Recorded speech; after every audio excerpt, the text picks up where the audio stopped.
కూడా రావడం జరిగింది. ఒకప్పుడు విద్యార్థి నేతలు ఈ పరిసర ప్రాంతం రాణించేవారు కాదు. సో చరణ్ గారు ఎట్లా అనిపిస్తుందండి మీకు ఇప్పుడు ఈ రాష్ట్ర అవతరణ దినోత్సవాలు గతంలో ఎన్నడూ లేని విధంగా ఉద్యమకారులు వస్తున్నారు, ఉద్యమ సంబంధించినట్టు కుటుంబాలు వస్తున్నాయి, జేఏసీ నేతలు వస్తున్నారు. ఒకప్పుడు వారికి ఇన్విటేషన్ లేని పరిస్థితి ఉంది. ఇప్పుడు మొత్తం కూడా రాష్ట్ర పండగ అంటే అన్ని మతాలు పండగ చేసుకున్న రకంగా ఉంది.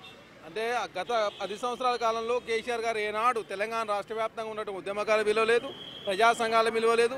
ఆనాడు తెలంగాణ ఉద్యమంలో మమేకమైనటువంటి ఉస్మానియా యూనివర్సిటీ కావచ్చు, కాకతీయ యూనివర్సిటీ కావచ్చు, సబ్బండ వర్గాలు ఆనాడు తెలంగాణ ఉద్యమంలో భాగస్వాములయ్యారు. కానీ 10 సంవత్సరాల కాలం పాటు కేసీఆర్ గారు మర్చిపోయింది కాబట్టి తెలంగాణ రాష్ట్రంలో ప్రజాప్రభుత్వం ఏర్పడిన తర్వాత ఆనాడు తెలంగాణ ఉద్యమంలో మమేకమైనటువంటి అందరిని పిలుచుకొని ఒక పండగలాగా తెలంగాణ ఆవిర్భావ దినోత్సవాలు చేసుకోవాలని చెప్పేసి ప్రభుత్వం భావించింది. కాబట్టి ఈనాడు రాష్ట్ర వ్యాప్తంగా ఉన్నటువంటి ఉద్యమకాలు పిలిచినట్టే చాలా సంతోషదాయకం. అదే కాకుండా భవిష్యత్తులో ఉద్యమకాలందరినీ ఉద్యమకాలను గుర్తించాలని, అమరుల కుటుంబాలను ఇంకా 1200 మందిలో 800 మందికి మాత్రమే పరిహారం అందింది కాబట్టి ఇంకో 400 మందికి పరిహారం ఇవ్వాలని, అదే కాకుండా గౌరవ వృత్తి కావచ్చు, 250 గదాల జాగా కావచ్చు, ఇవన్నీ కూడా భవిష్యత్తులో రేవంత్ రెడ్డి గారు ప్రభుత్వం చేస్తున్న పూర్తి విశ్వాసంలో ఉన్నాం. మీరు ఉస్మానియా యూనివర్సిటీలో తెలంగాణ ఉద్యమం నడిపినట్టు సందర్భం కనబడుతుంది. ఎట్లా అనిపిస్తుందండి ఈ దశాబ్ది ఉత్సవాలు మీకు?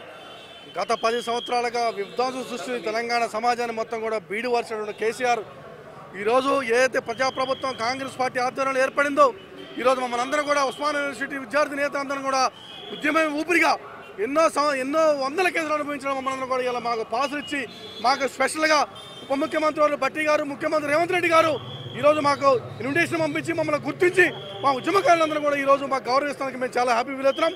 ఈరోజు తెలంగాణ రాష్ట్రం కోసం ఆ రోజు జైలు గోడలు ముద్దాడి వందలాది కేసులు అనుభవించి ఈ తెలంగాణ రాష్ట్రం కోసం ఎంతో ప్రయత్నం చేశాం. కానీ కేసీఆర్ ఎక్కడ కూడా ఈ తెలంగాణ రాష్ట్రానికి సామంతుని రాజుని నేను, మీరంతా నా బానిసలు, గుత్తాధికారిని అని చెప్పని ఆ రోజు ప్రకటన వేయండు. తెలంగాణ విధ్వంసం సృష్టించింది కాబట్టి ఈరోజు మేము చాలా హ్యాపీ ఫీల్ అవుతున్నాం.